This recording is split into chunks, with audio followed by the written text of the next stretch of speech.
ni pesa kutoka kwenye mishahara ya watumishi wa TAKUKURU nchi nzima, ambao kwa hiari kabisa wanachanga kila mwezi, na ndio maana tumeweza kununua tayari hizi mashine 12 ikiwemo hii tunayoikabidhi leo. Lakini niseme tu wazi kabisa, azma yetu ni kutoa mashine hizi kwa hospitali zote za rufaa za mikoa Tanzania bara ambazo ziko jumla ya 28. Furahi tu kusema kwamba watumishi wanachanga hii kwa hiari kabisa, hakuna shinikizo wala jambo lolote. Niseme sisi ni Watanzania, tunaishi na jamii.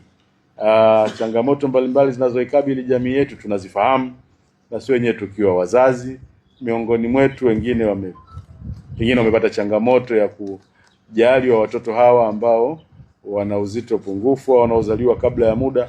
Kwa sisi ni jambo linatugusa, hatuwezi kujitenga na jamii hata kama tufanye biashara, lakini tukadhani hebu na sisi tunyofoe kidogo kwenye vipato vyetu tuweze kufanya jambo hili ambalo siku hiyo tunaliita ni matendo ya huruma.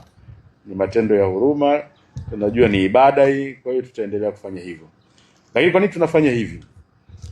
Tuliamua kuchukua uamuzi huu kama kuunga mkono juhudi za Mheshimiwa Rais wetu Dr. Samia Suluhu Hassan katika kuboresha sekta ya afya nchini.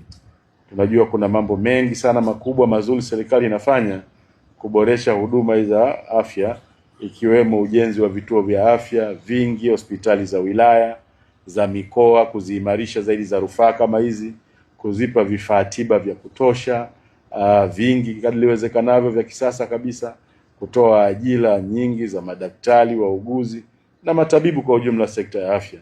Tunajua pamoja na jitihada zote hizo za serikali, lakini hapa na pale bado kuna changamoto ya upungufu wa baadhi ya vifaa. Sasa sisi katika utafiti mdogo tuliofanya, tukaona eneo hili la watoto njiti na wazaliwa kabla ya muda, hapa na pale kuna kasoro, kuna mapungufu kidogo ya vifaa ambavyo tumeelezwa na wataalamu ni muhimu sana katika kuokoa maisha ya watoto. Basi tukaona acha na sisi tuchangie hizo jitihada za serikali kwenye eneo hili. Kwa hivyo sasa ndio lengo la kufanya hivyo.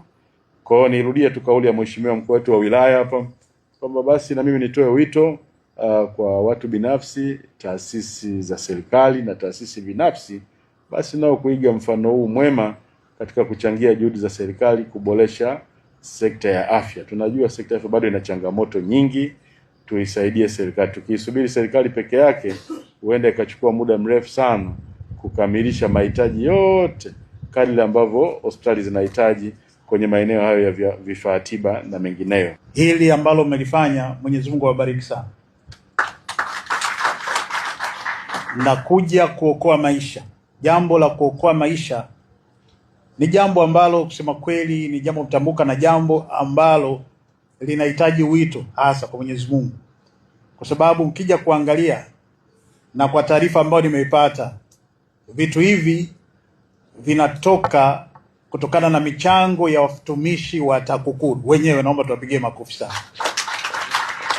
Lakini leo hii mmetufundisha mambo mengi kwamba jukumu hili la kuhudumia jamii si kusubiri serikali peke yake, sisi wananchi, lakini pia taasisi mbalimbali za umma na hata zisizokuwa za binafsi, tuna wajibu mkubwa sana wa kuweza kuhakikisha kwamba tunatoa misaada, tunasaidia katika sekta mbalimbali, hususan katika sekta ya afya ambayo ina changamoto kubwa.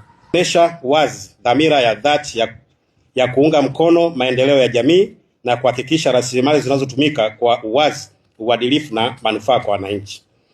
Tunatambua kuwa mapambano dhidi ya rushwa ni msingi muhimu wa maendeleo endelevu. Msaada wenu katika sekta ya afya ni ushahidi tosha kwamba taasisi yenu si tu inapambana na rushwa, bali pia inawekeza katika uboreshaji wa maisha ya Mtanzania. Kwa niaba ya wanaligula, tunashukuru sana kwa ushirikiano wenu kwa taasisi yetu. Pia tunaahidi kutumia msaada huu wa leo kama malengo yaliyokusudiwa.